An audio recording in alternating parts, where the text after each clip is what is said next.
Good afternoon. Thanks, first of all, to the Nancys and everybody who's brought this together. There are candidates that get a lot of publicity in the media, and they can't bring this many people together for an event like this. And so, first of all, I'm impressed. I'm really happy to be here. And what I'd like to do is tell you a little bit about me and my running mate, the issues we're running on, the impact we can have on this election, and then answer your questions. So I'm a child of the 60s. I was basically raised up by the civil rights movement. Child of a single parent. My mother died young.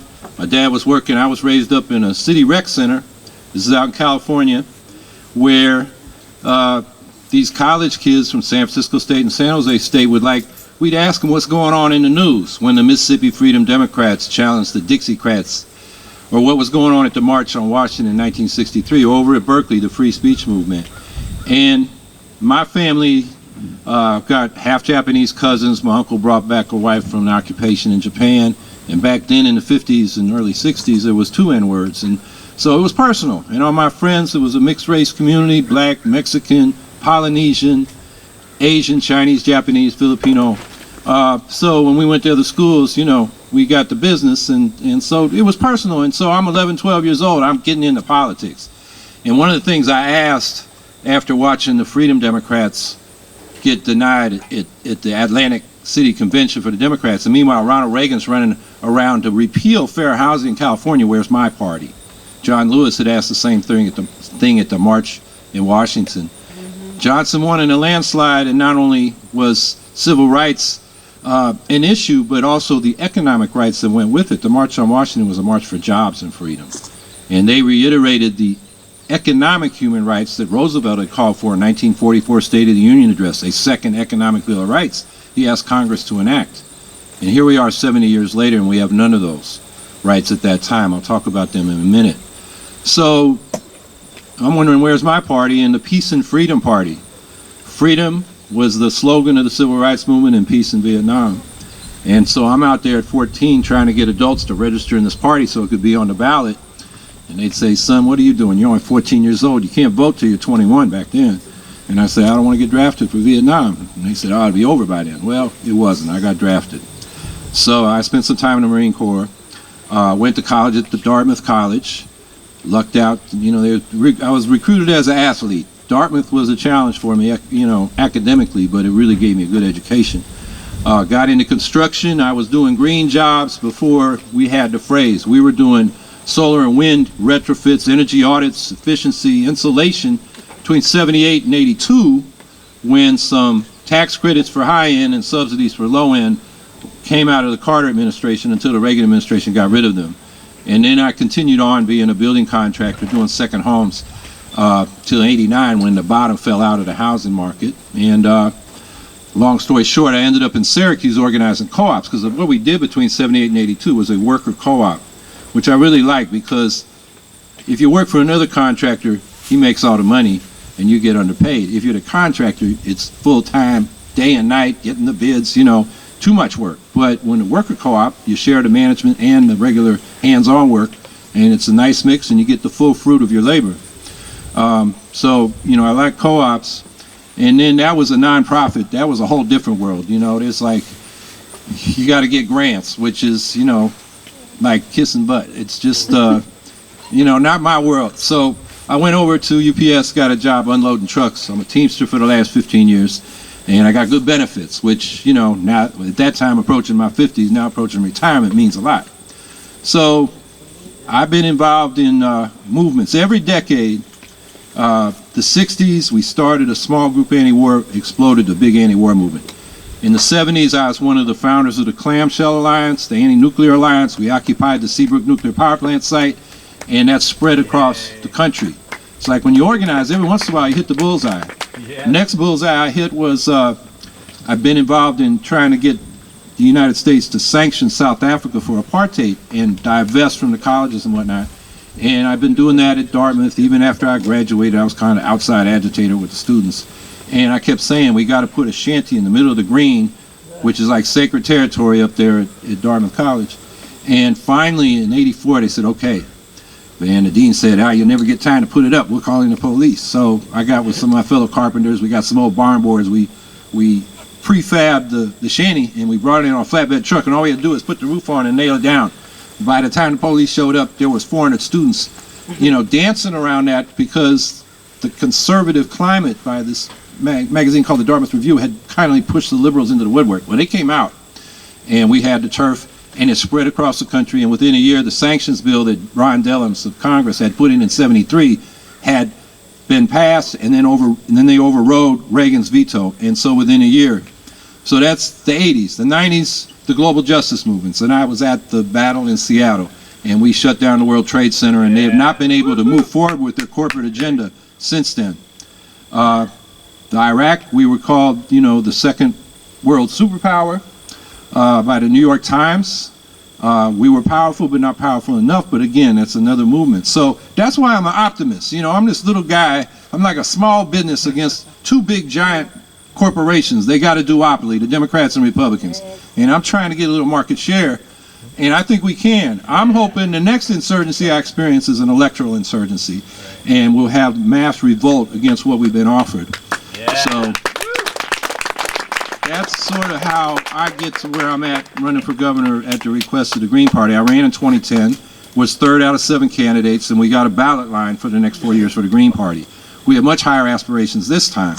Let me just say a word about my running mate, Brian Jones, who is was 9 years a school teacher in Harlem, East Harlem, and Brooklyn, and was an advocate for public education. He fought the co-locations with his particularly the Success Academy charter schools, Eva Moskowitz, who's got a bunch of hedge funds people on our board. There are tax breaks for hedge fund investors in these schools. They can double their money in 7 years. There's an article by Juan Gonzalez in the Daily News a few years ago that lays that out. And so, he was more concerned about the education for the children than this ridiculous idea that if you bring high-stakes testing to disadvantaged communities that are hyper-segregated by race and class, because we know the research has been on this solid for 50 years. If you have schools that are integrated where the middle class and upper class kids whose parents are well educated are the majority, all the little roughnecks from the poor neighborhoods are going to conform to that culture because kids want to, relate to their peers. On the other hand, you concentrate, the kids in difficult circumstances in one school, and that's the culture you get. I mean, I got a teacher that's working on my campaign in Syracuse, and she's teaching STEM in this school that was supposed to be shut down.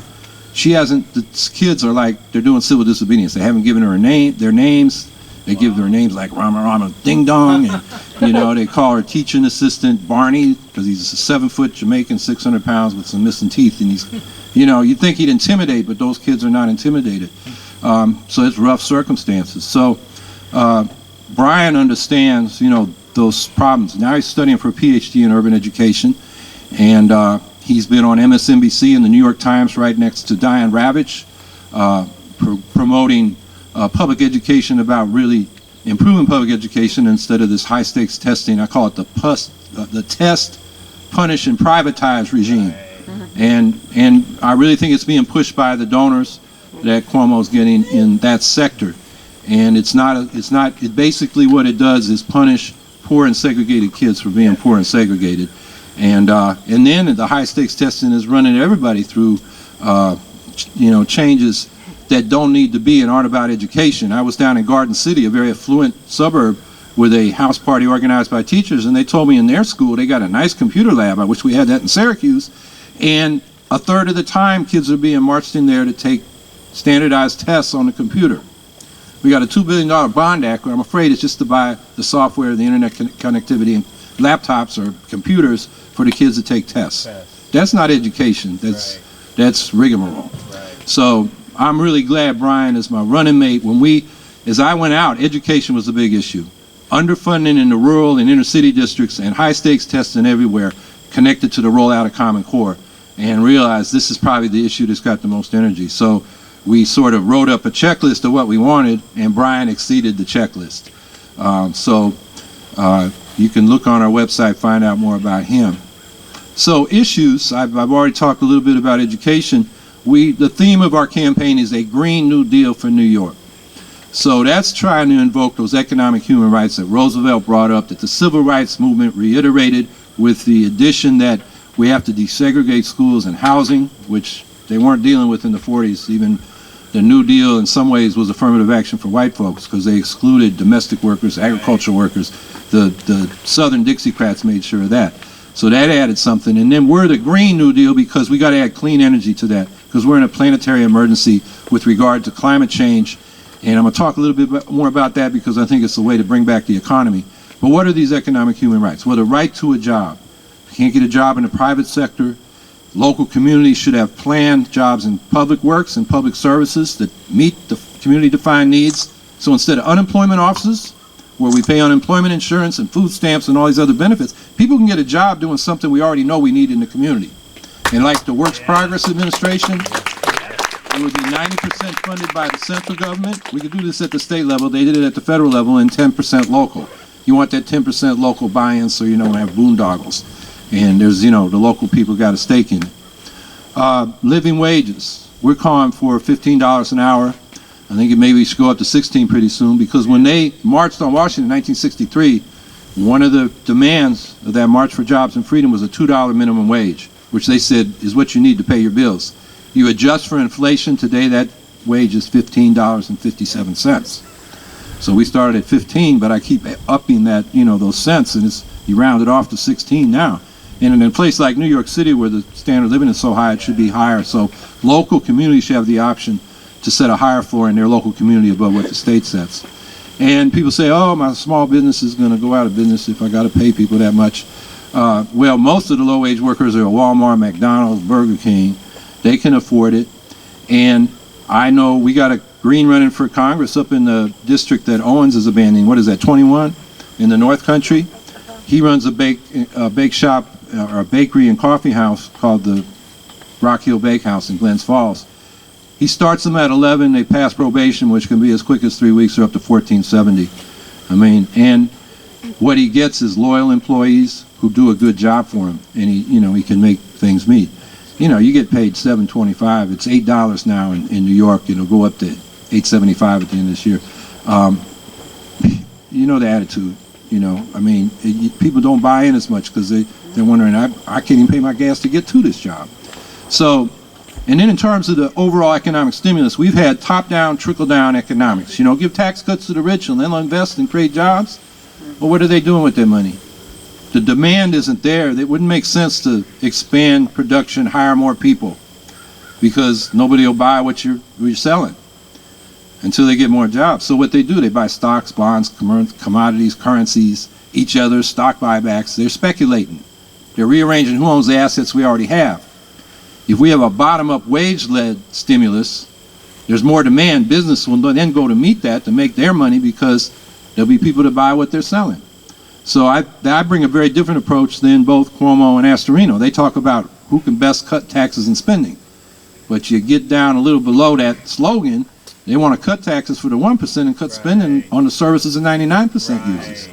And that hurts all 99% of us. So that's on the economic policy. But back to these economic rights. Health care. They called it national health insurance in Roosevelt's day. Today they call it single payer. But because of the administrative efficiencies, we can insure everybody with top-of-the-line comprehensive care for less cost. It's not even adding to the budget. It's more efficient.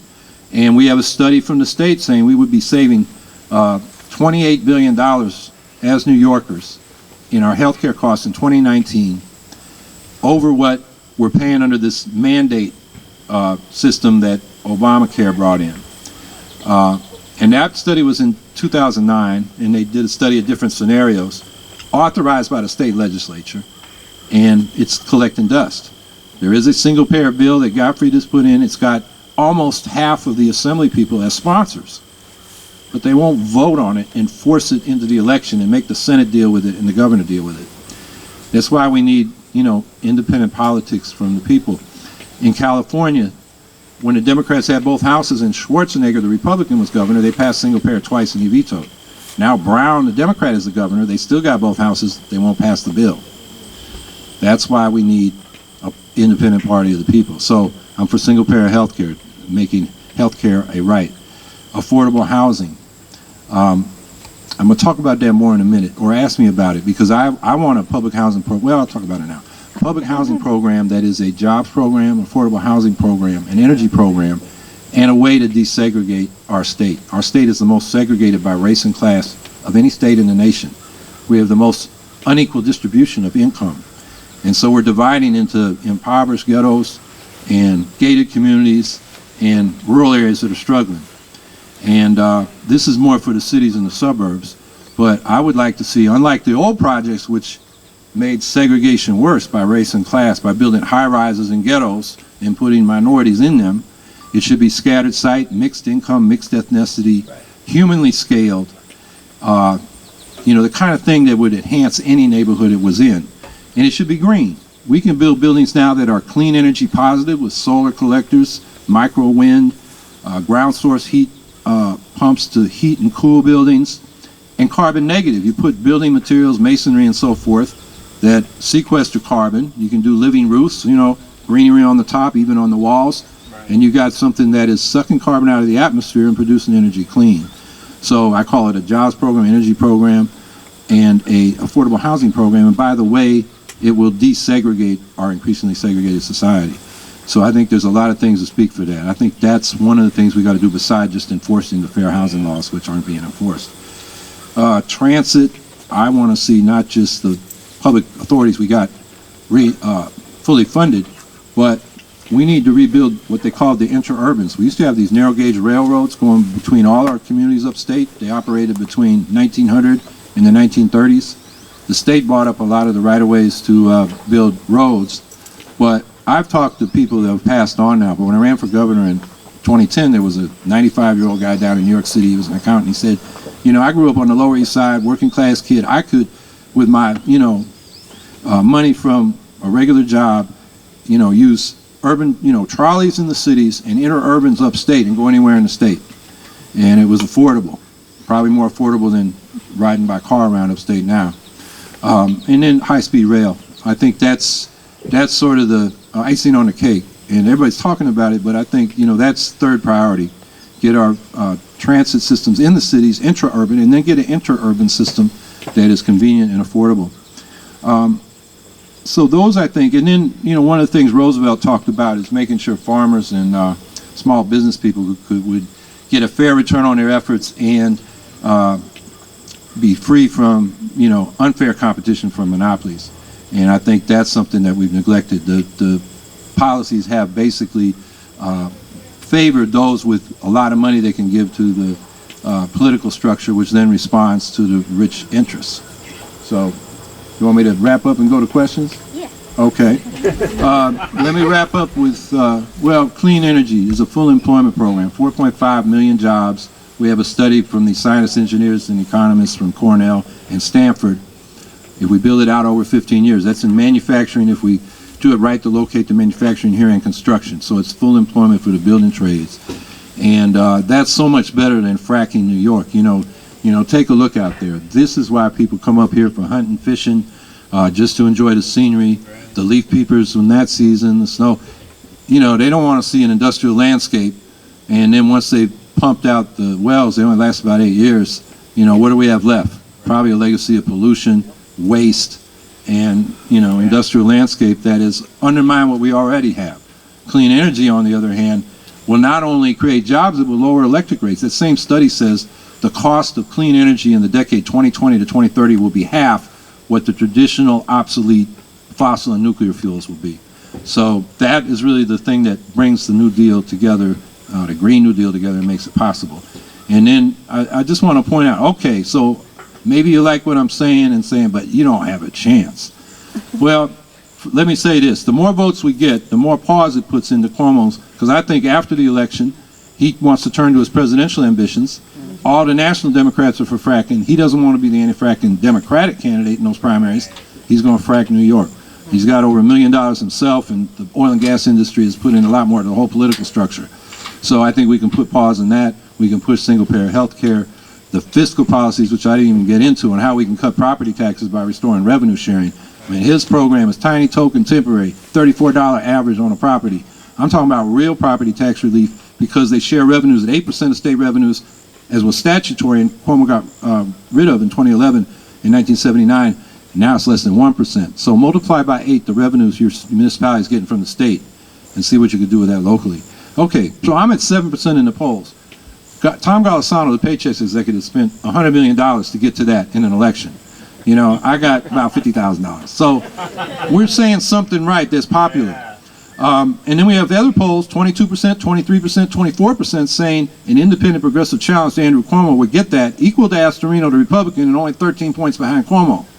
So our task is to let people know we're out here. And that's why I'm here. That's why they brought people together, which I'm looking out at you. You're an impressive crowd for a rural community like this, and I'm really glad to be here. And I think we can make a big difference. If we don't win the office, we can win the debate, define the issues, and change the dynamic in New York. So I'll stop there and take your questions.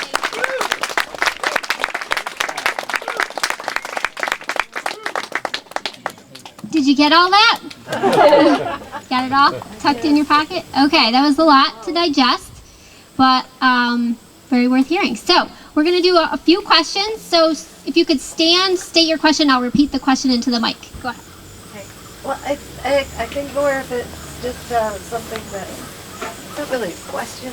It's just that I really liked what you said about trying to lower the electric bills, because I work for the county, an adult protective supervisor, and we get a lot of seniors that are having a hard time paying, because they don't make enough on Social Security. They don't have a pension to go with it or whatever. Yeah. So you get a lot of seniors that are having a hard time paying their electric bill, paying for medications, paying for different things. So we get calls on that their electricity's been turned off in the middle of the winter. Yep. Okay, that was more of a comment than a question, but we do appreciate that. Is there a question? Another question in the back?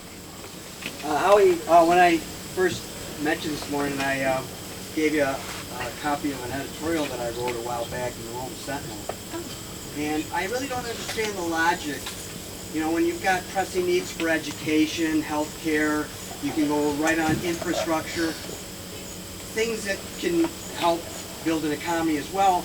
Why does Cuomo or the governors of God knows how many states offer all these subsidies to corporations who are already profitable, so that they'll, race to the bottom, bring those jobs here for maybe a short period of time, but then, if the incentive goes away, the jobs are going away too.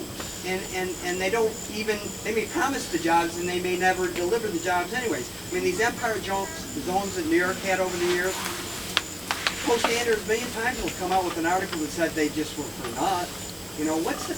What is the logic there? I mean, and why don't people question that? Okay, so the question was, what is the logic of subsidizing large corporations to entice them to come to our area when our areas have great infrastructure needs? Is that pretty much kind of because that's tax money that's going. Okay, yeah. Why is our tax money? What is the logic that they're using there?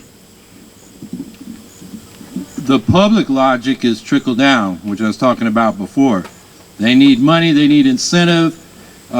These poor big businesses, they need welfare in order to be motivated to invest, and it doesn't trickle down. The internal logic is the politicians are paying off their donors.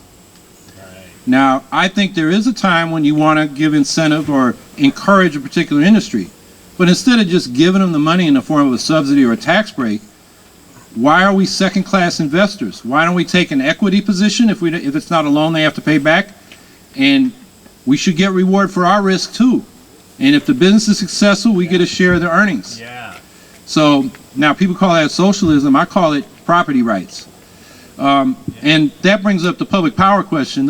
One of the lead stories in the Post-Standard this morning is 24,000 people have had their power shut off in the National Grid area. And the rates are too high. We bailed out that company. It was going bankrupt, NIMO, Niagara Mohawk, because it made bad investments in gas power plants and 9 Mile 2. And we paid extra, and then it made it from a lemon that was going under into a plum that got bought by National Grid. out of the UK. And that's a case where we subsidized, that was corporate welfare as far as I'm concerned. We should have let it go bankrupt and turn it into a public power utility where we own it. I can tell you in Syracuse, and I know this is true around the state, we got Syracuse and we got high rates. We got Solvay, a little village, and they got rates that are quarter our rates. And that's a public power utility. And that, you know, this is the Rust Belt, but Solvay has no more room for industry. And I've talked to the guy that runs their power department. It's the department of the village. And he says he's always getting calls from industry that's looking for low electric rates. Instead of giving tax breaks to these people, lower the electric rates and lower the property taxes. I mean, those are much bigger in a company's budget than taxes. And they whine about the, you know, the franchise tax, the business income tax. Well, they only have to pay that if they make money. That is not what's preventing business, although they like to whine about it. High property taxes, high electric rates. You want to improve the business climate in New York? Public power, lower electric rates, and then also single-payer health care. Just take that off the company budget. We got one, you know, public plan for everybody, and we can control costs that way. So there's 3 ways we can improve the business climate.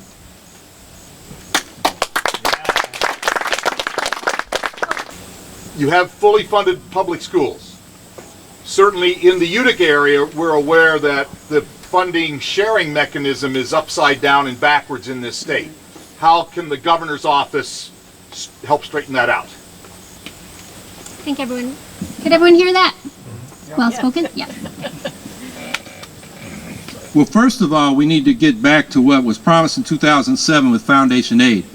And that means restoring the funds that were cut by the gap elimination adjustment, they call it, which is a euphemism for saying we're going to balance the budget by cutting children's education.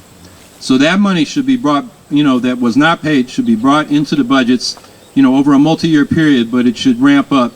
And then the foundation aid should be brought up to 100%. And then beyond that, the foundation aid formula in its original form favored Westchester and Long Island by the way it accounted for the local contribution from property. If it was a strictly need-based formula, the inner cities and the rural areas would do better.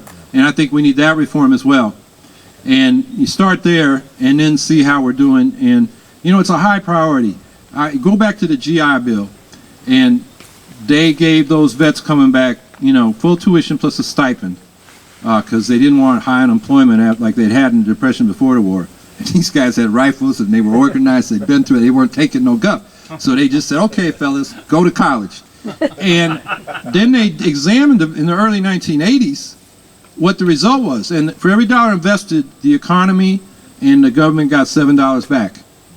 So that is a good investment. And, you know, it's the highest part of the state budget, but it's the one that yields the most results. So, you know, shortchanging it is short-sighted.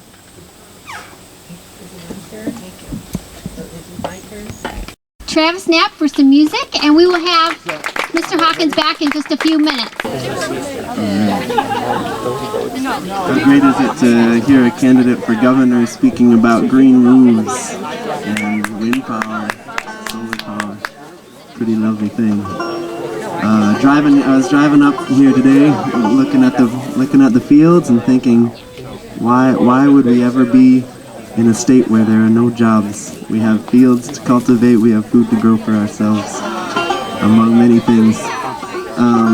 This is a song called Permaculture Saints. It's for everyone doing the good work to think about the big picture ecologically, because we're part of this ecology.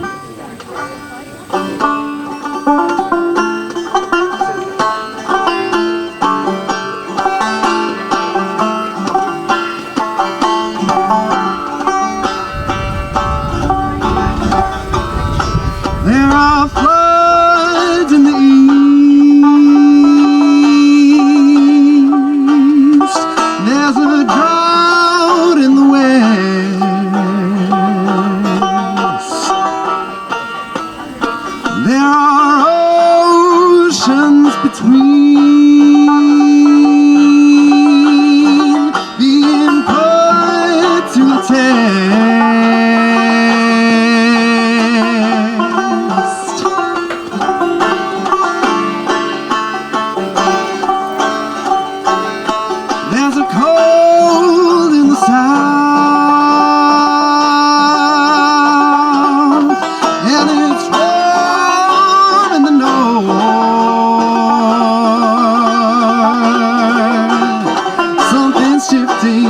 Something's shifting, something's shifting, something's shifting. You got to do more than just sustain. We have to rebuild the soil that fills our plates. It's going to take millions of the right actions in the right place. Who's gonna lead the way? Permaculture saints.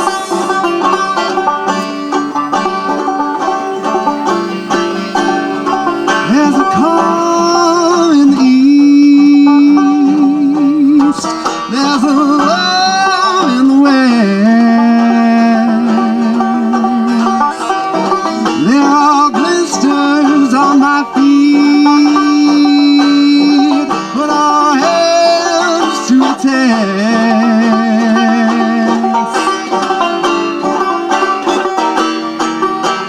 Compost and occupy the feelings of your mind. Dig down, plant some seeds, or you will find the feelings in your heart, the feelings in your core are more resilient than the strength you had before. Water, water all around, all of it to drain. Catch it and slow it down. Give it time to sink. Store it in the ground, nothing goes to waste. Feed the wells that our grandchildren will taste. There's no time to spare for the permaculture saints. Knowledge and wisdom of thousands of years never really disappeared. Now it's falling on listening ears, and it's about God blessed time. God blessed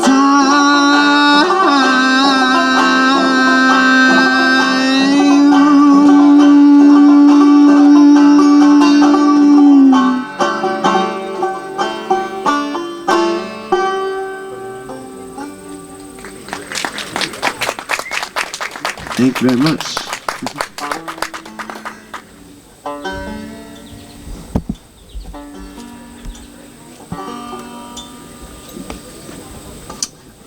Mr. Hawkins spoke a bit about education,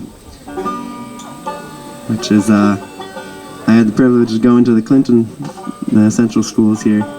Amazing time, and also seeing great teachers of mine kind of giving up in the struggle against the system, just being out of touch with education. So this next song is actually I wrote for my baby niece who's here today, and so just thinking not so far down the line, just thinking about education of our kids. This one has a tune you can sing along with. It's called well, the words say, "What we're gonna do with this newborn child? What we're gonna do with this child?"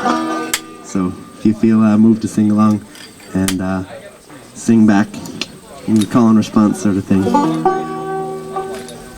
What we gonna do with this newborn child? What we gonna do with this child? What we gonna do with this newborn child? What we gonna do with this child? Hold her in our arms so she'll always feel safe. Hold her in our arms night and day. Hold her in our arms. Hold her in our arms so she'll always feel safe. Hold her in our arms night and day. Take her to the mountain so she can breathe that air. Take her to the mountain way up there. Take her to the mountain. Take her to the mountain so she can breathe that air. Take her to the mountain way up there. What we gonna do with this newborn child? What we gonna do with this child?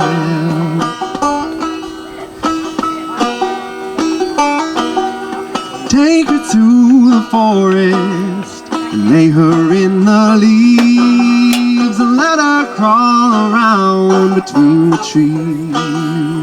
Take her to the forest. Take her to the forest and lay her in the leaves and let her crawl around between the trees.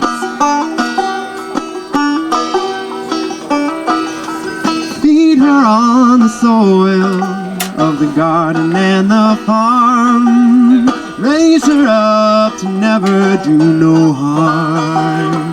Feed her on the soil. Feed her on the soil of the garden and the farm. Raise her up to never do no harm. What we gonna do? What we gonna do with this newborn child? What we gonna do with this child?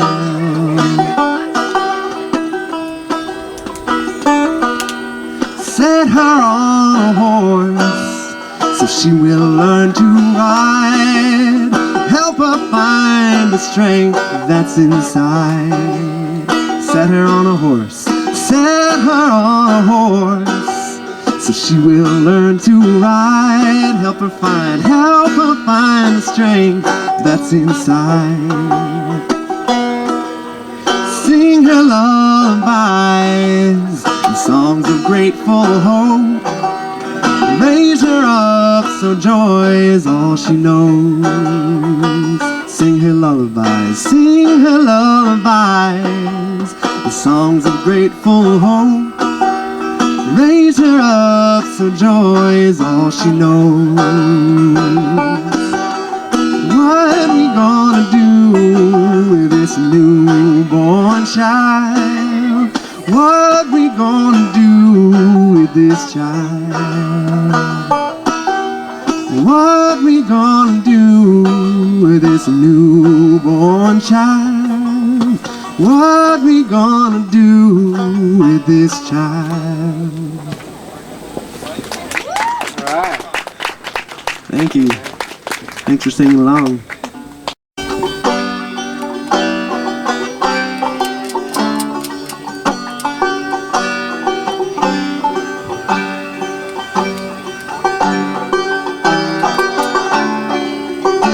Come gather round, people, wherever you roam, and accept it that soon you'll be drenched in the bone, and admit that soon you'll be drenched in the bone.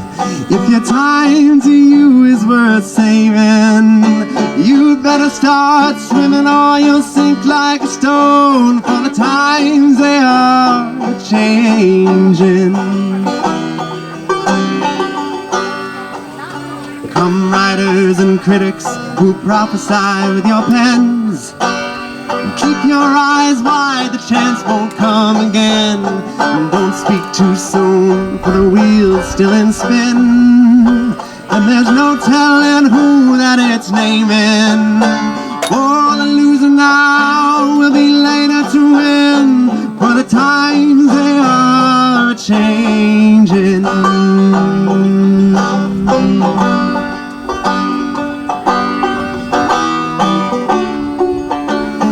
Congressmen, senators, please heed the call. Don't stand in the doorway, don't block up the hall, for those who get hurt will be those who have stalled. There's a battle outside and it's raging. It'll soon shake your windows and rattle your walls, for the times they are changing.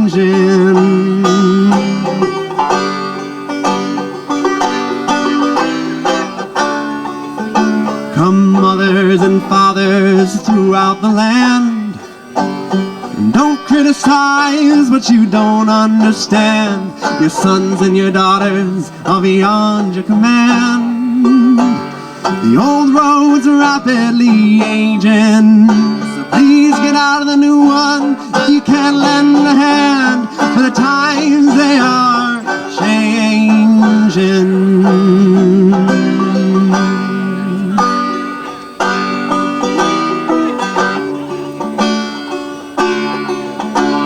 The line it is drawn, the curse it is cast.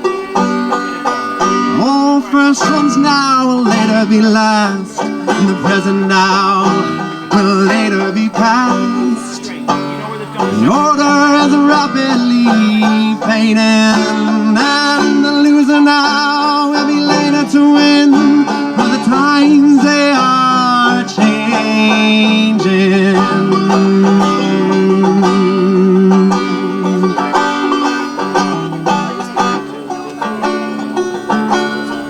Encourage my soul, let us journey on. Oh, the night is dark, and I am far from home. Thanks be to God, the morning light appears. The storm is passing over.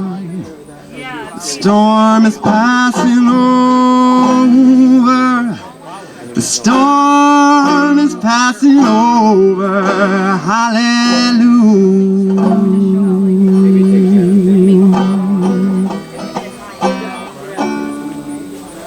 I wish I knew how it would feel to be free.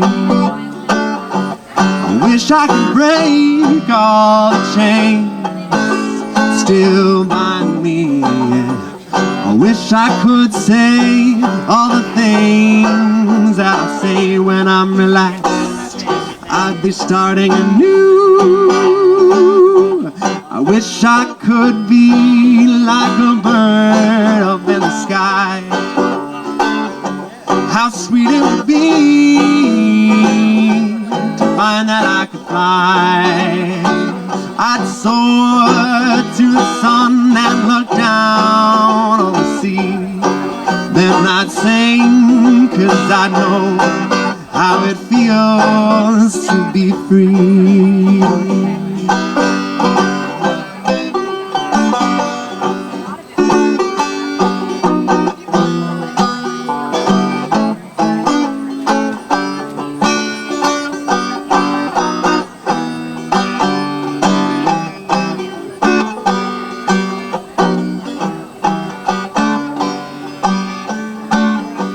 I wish I could share all the love that's in my heart.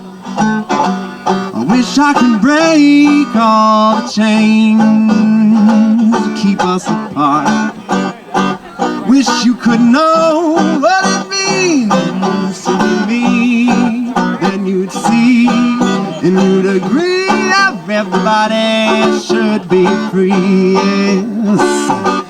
I wish I could be like a bird in the sky. How sweet it would be to find that I could fly. I'd soar to the sun and look down on the sea. Then I'd sing, 'cause I'd know. Well, I'd sing, 'cause I know. Well, I'd sing, 'cause I know how it feels to be free.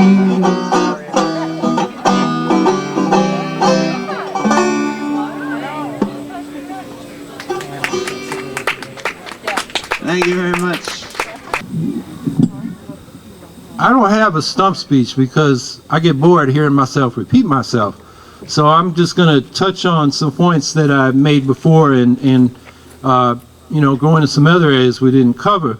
But just to summarize, you know, who I am, I'm a child of the 60s, civil rights movement, raised by a rec center from a single parent family.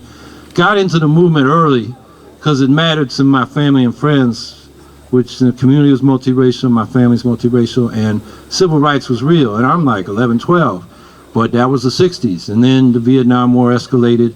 I was involved in the anti-war movement, but I got drafted and enlisted in the Marine Corps. Interesting experience, good things and bad things, kind of mixed feelings about that.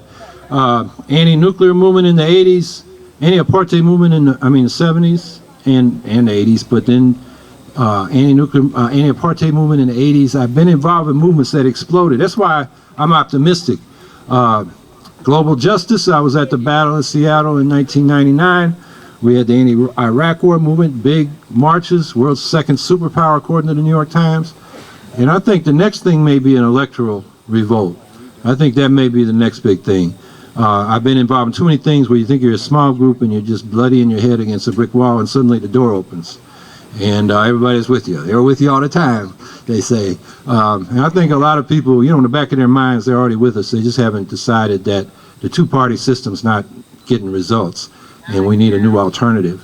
So that's a little bit about my background and why I am out here taking on, the way I describe it, we're like a small startup and we got these two giant corporations, the Democrats and Republicans, a duopoly. They got the government regulating everything in their favor, and we're just trying to get a foothold.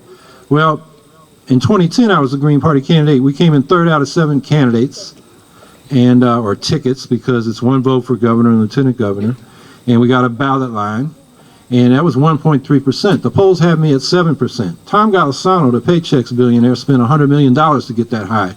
About, when was that, 2002.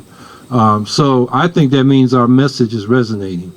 I think we're standing for the working people of this state when the other two parties are bought and paid for by the 1%. You look at their donations, particularly Cuomo. He has no more donors than I do, but his average donation is $7,723. 45% of them gave him maxed out over $40,000. My median donation is $35. My average, the mean, is $77. His mean is $7,723. That's a good metaphor. Governor 1%, candidate 99%. Now what we need to do is get 99 times more donations than him, and then we'll have as much money as him. We don't need that much money.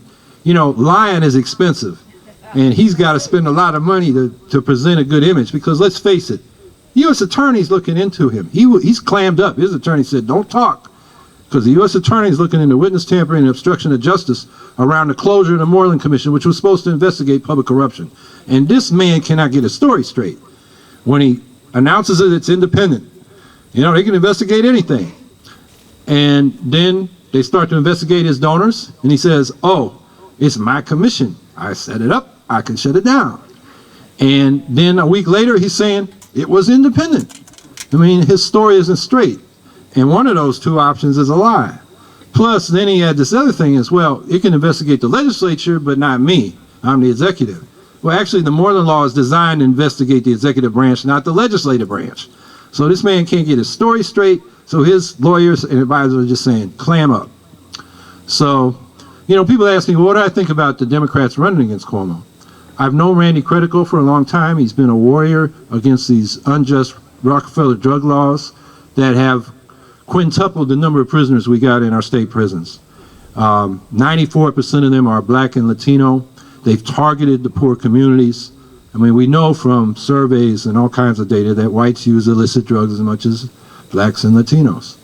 But at the patrol level, the arrest level, the incrimination and incarceration levels, the book gets thrown at the blacks and Latinos. So we've got this great injustice that's been done. And Randy has been fighting that with William Kunstler, and after Kunstler died, with Al Lewis, who we ran for governor in '98. Remember old Grandpa Munster? He was concerned about this injustice. And so I think Randy's a good vote. Now, Zephyr Teachout's got all the publicity, and I really hope she wins, because then we'll have debates, because Cuomo won't debate. So if you're a Democrat, you got two good choices. I'm just saying ABC, anybody but Cuomo. And then I'm plan B after the primary in all likelihood. We will be the last progressive option on the ballot in November. There are a bunch of independent parties, the Sapient Party, who knew? And what else?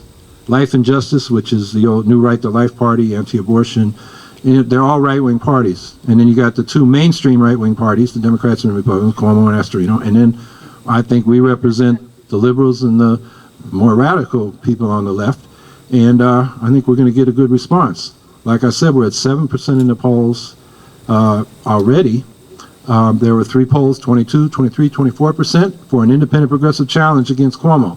Those were in the spring. That was the same as the Republican Astorino and only 13 points behind Cuomo. If we can get known that we are the progressive option, and I think we'll get a lot more attention after this primary on Tuesday, we can give Cuomo a run for all his millions and really establish the Greens as the third major party. Even if we don't win the election, we get a strong vote, we can change the whole debate. We can make sure that single payer bill, which has a majority of, or near majority of assembly people signed on as sponsors, actually gets voted on. The ban fracking, you know, we kind of got a bait and switch. You know, a lot of people saying they're for ban fracking. We had some groups out there. That was what I ran on in 2010, and all the movement groups at that time were saying moratorium, or even some of them were saying natural gas is the lesser evil of coal, let's go with it. And we're saying, no, you got to ban it for environmental and economic reasons. And I got a lot of traction, so the movement picked it up. But when it came to vote this spring, Tony Avella, the state senator, he had a ban bill and a moratorium bill. They put the ban bill out there to keep us motivated, but then when it came to the vote, they did the moratorium. It did pass the assembly, but then they didn't really push it on to the Senate. You get the Greens getting double digits, and suddenly everybody in the legislature is going to say, wait a minute, they could run against me. I better see what they're saying because it's popular. So don't waste your vote on a Democrat or a Republican. You know, it's better to vote for what you want and not get it than to vote for what you don't want and get it, because that's what the lesser evil is. So we got a Green New Deal for New York, which basically means economic human rights plus clean energy. The rights are the right to a job, a living wage, health care, a good education, affordable housing, affordable transit, and clean energy, which is a full employment job, a full employment program, 4.5 million jobs according to that study by the scientists, engineers, and economists out of Cornell and Stanford, and it would lower our electric rates in half. They talk about improving the business climate. I'll tell you how to improve it. Cut the property taxes with revenue sharing. Cuomo's plan is tiny, token, and temporary, $34 average on the house. That's not real relief, and it's going to end in a couple of years. Single payer health care, just take that off the businesses' budgets, and everybody's got secure health care. And lower electric rates by going clean energy. You know, every business is going to be in a better position after we do that. So let's take some questions. I think that'll... Sounds like most people heard her, but to summarize, she's very interested in how the bloated military budget and also the issue of drones is affecting both our government spending situation and also ethically. The drone situation, well, that might be too big of a can of worms, but she has peaceably brought her grievance to the town, and she has been arrested for that. So. And facing 1 year in jail. Facing a year in jail for peaceably bringing your... Well, some gubernatorial candidates say, I'm running for governor, I can't deal with federal or foreign policy issues. Somebody who's governor in New York is inevitably going to have to address those questions. And first of all, you're right. There's plenty of money. It's just being squandered on military boondoggles. You talk about corporate welfare. There's $2 trillion in the Pentagon. They can't audit the Pentagon. I mean, people worried about wasting money on, you know, welfare for poor people. That is like an ant compared to an elephant. You know, you want to find some money that's been wasted or, you know, fraudulently put in pockets, the Pentagon's where it's at. So, and we need, the federal government should be sharing revenues with us. One of my principles is you have a progressive centralized tax collection, and then you give revenue sharing without strings attached and let the local communities administer because they know what's going on in their own communities. You can't have a one-size-fits-all from the top down.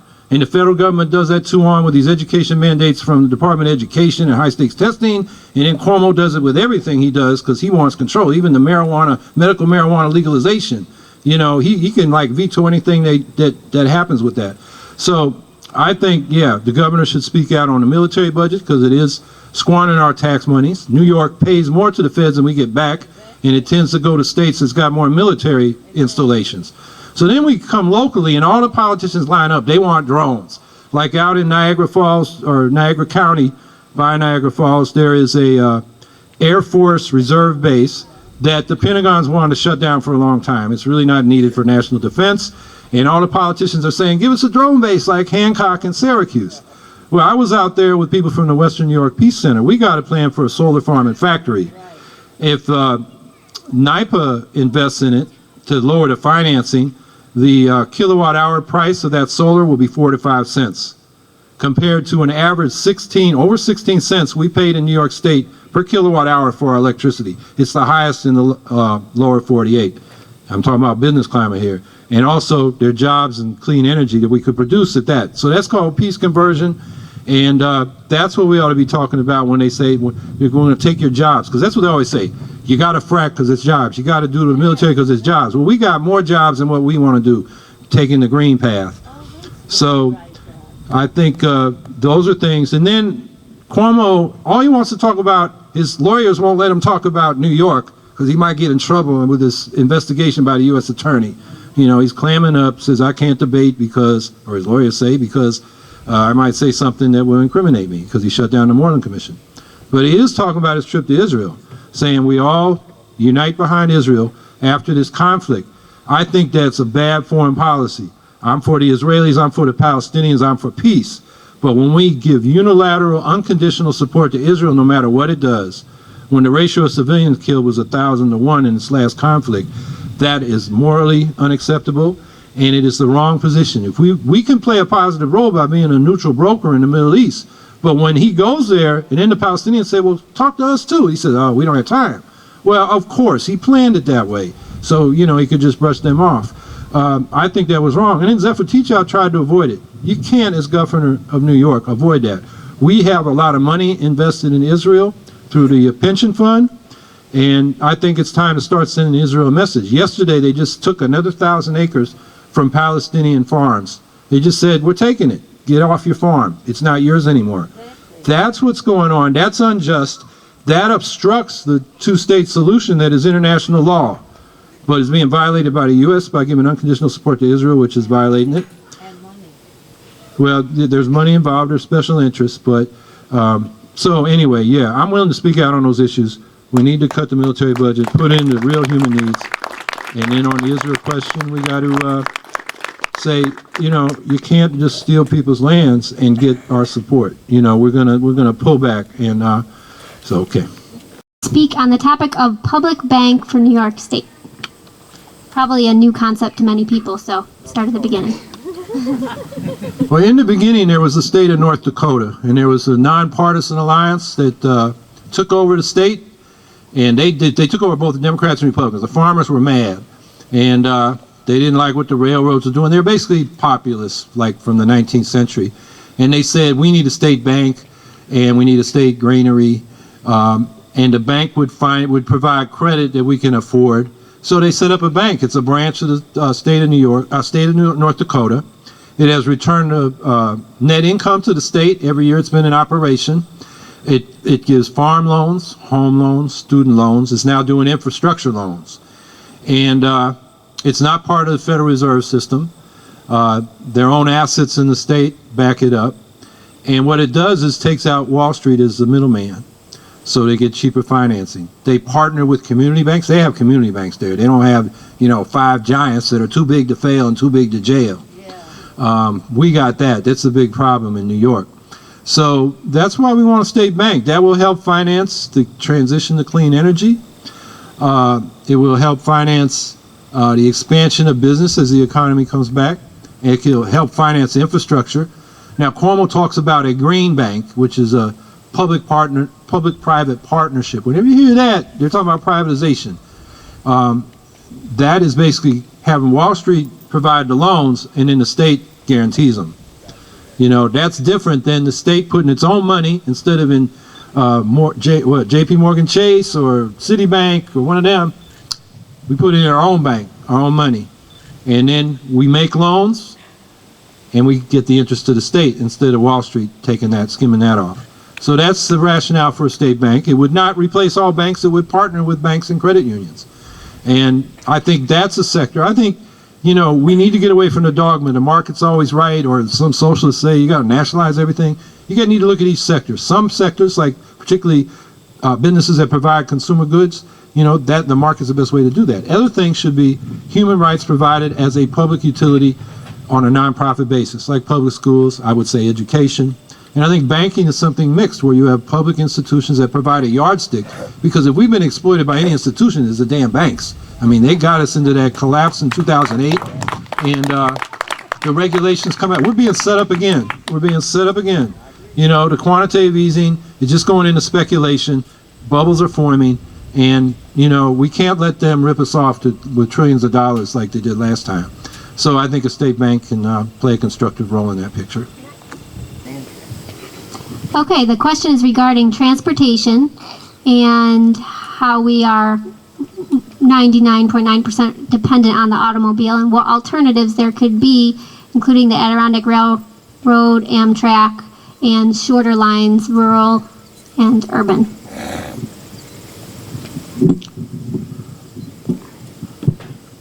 I love railroads.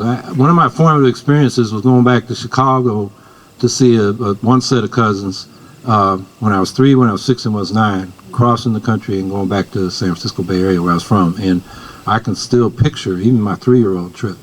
That was just broadening for me. And I love being on that train, put you to sleep, like rock you to sleep, and, you know, you don't have to worry about driving. Can't afford, you know, to travel by Amtrak. You know, you need a lot of time, and it's expensive. So I was speaking earlier, I was saying the Regional Transit Authority should be fully funded, and it should come. The feds have been really, you know, shortchanging us on that. The gas tax is at the lowest it's ever been since Hoover instituted it. And so we have a real crisis in funding that. So the Fed should do something, as well as the state. And then I talk about we need to rebuild what they called the interurbans, which ran all over New York State. All the small towns were connected by narrow gauge rail from about 1900 to the 1930s, when the state, you know, the Depression was a problem, and the state was buying up some of the right-of-ways and putting in state roads. We need that kind of transit that's affordable and convenient. And I mentioned earlier that I remember this 95-year-old guy. He's passed on now, but he was a retired accountant. He grew up on the Lower East Side of New York City, working class kid. And in the 20s, he was, with his, you know, working class job, not great wages, able to ride trolleys in the interurbans all over New York State and explore the whole state and get out of the city. You know, working class kids in the city, low wage workers there, they can't afford cars. They can't get around the state. They're stuck in the city. So in some ways, we're going backwards. Mass transit. Mobility ought to be one of those economic human rights, affordable mobility. I'll give you an example. In Syracuse, we got this elevated highway. They basically took out the black community and dispersed it. It was called urban renewal, but the community called it Negro removal. And so now they can rectify that because the elevated highway is falling down. But all the debate is how to get the suburban commuters to the university and the hospitals in and out. And I talked to the DOT people. I said, why don't you try mass transit and then see what, once you figure out how many people can get on mass transit, then figure out what roads you need. No, it's like, they're like a carpenter with a hammer, and all he knows is to hit a nail, even if he's trying to put glass in the window pane. And they never talk about the people in the public housing projects that are right adjacent to this. How can they get out to the suburbs to shop and get jobs? You know, they are stuck there. So affordable mobility ought to be something we need to talk about. So we need to, you know, fully fund intra-urban, build interurban, narrow gauge rails again, some kind of light rail. You know, more modern versions, but we did it, you know, over a century ago. And then high-speed rail. That will replace a lot of jet travel, which is environmentally really problematic. It's actually faster by the time you get to LaGuardia or Kennedy or Newark. You know, to come to a place like Syracuse, you spend more time getting to the airport and sitting in the airport than you do in the air flying. Now you get on a train that's accessible by mass transit, it's a lot, it'll be as quick. So I think high-speed rail, but I put that third priority because I think we can do the mobility in the cities and between our towns and cities right away. And that should be part of the clean energy plan, 100% clean energy by 2030, electrified rails rather than combustion, electrified vehicles. I mean, that's part of this plan that Cornell and Stanford scientists, engineers, and economists put together to go to 100% wind, water, and sunlight as the energy infrastructure for the state. And so I think that's where we ought to go, and it's a high priority for me. Yep. Any other questions? We'll do some more question and answer. Yes. Is there part of the political strategy to get more Greens into other positions in the legislature? Yeah, that's our strategy. The governor's race is to get us a ballot line so that people can then readily run for state assembly, state senate, and also town boards and city councils and school boards. We have a couple village mayors. We have several town board members. I got 48% in 2011 running for a city council seat in Syracuse. And the whole damn Democratic Party came into town to make sure I didn't win that race because it was a kind of off year and I was the one threat they had, and they threw a lot at me. And so I think that's how we build a foundation on which we can credibly challenge local, then the state and congressional, which is a district race, and then, you know, the more realistically run for statewide office like governor and attorney general and so forth. Now, I said earlier, it's not hopeless. I got a small chance. And like I said, the bigger the vote, the more impact we have, because then you gave the scenario, I win. Okay, I win, I got a mandate. It's real clear what the people wanted if I win. And the legislators will hear that because they want to get reelected. And if they don't move my way, we can run Greens against them, and we will make that clear. So as governor, I can appeal directly to them. Ralph Nader's got this book out, what's it called, Unstoppable. And he talks about all the issues the libertarian and traditional conservatives and the progressives agree upon about some of our freedoms, you know, from surveillance and how we don't like corporate welfare and a whole lot of other issues. And I think I'll send that to every legislator and say, hey, you know, we may not agree on everything, but there's some things we do agree on. And then there'll always be that threat we can run against them. I think that's some leverage, and some will play with us, and some will play with the money that's bought them already, and we'll make clear who that is. And you know, politics is an ongoing process. So everything you do today sort of lays the groundwork for tomorrow. I'll just tell a little story that I didn't even know until I'm on a radio program with Zephyr Teachout. We're both talking to Susan Arbetter of Capitol Press Room, and Zephyr says, you know, one of the things that got her into politics was something I did. She grew up near where I went to college, Dartmouth College, and when we put the shanty towns out on the green, she was 13 years old going to Hanover High School there, and she came over and explored them, and she was really fascinated by how the impact we were having. You know, so what I'm saying, everything you do, you're planting seeds. You don't know when they're going to sprout. Right. You know, right. So that was a sprout I didn't even know. Yeah. So sometimes, like I was talking earlier about movements, you're like a small group and you're pushing and nobody seems to be paying attention. They're saying, yeah, you're right, but you're hopeless. So, you know, why should I get my head bloody against that brick wall? And then suddenly something happens. Like, take Occupy. I mean, I was involved with a call before they even said go to Wall Street to go to Freedom Square in Washington with people like Margaret Flowers and Kevin Zeese, who you may know from, you know, they write a lot in the blogosphere, on the liberal blogosphere, or progressive blogosphere. And we put out a call, you know, and I said one too many Freedom Squares, kind of a play on a Che Guevara statement about many Vietnams back in the 60s.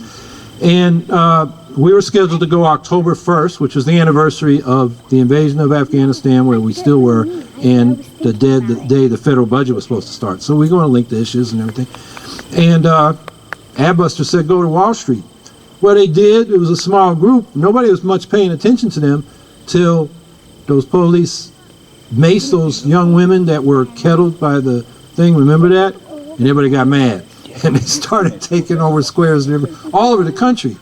You never know what the spark is, but the fact that, you know, if they hadn't gone to Wall Street, maybe something happened at Freedom Square in Washington would have been the spark, because the spark wouldn't have lit unless people were ready. So you always got to realize what looks like going on in the surface and looks like it's congealed, you know, the foundations may be rotting. And, you know, look at like the Soviet Union and their empire in 1989. I mean, that went like that. Right. And I'm still getting used to that. I was brought up in the Cold War, and and I think some of our relationship with Russia now, people are getting back into old habits.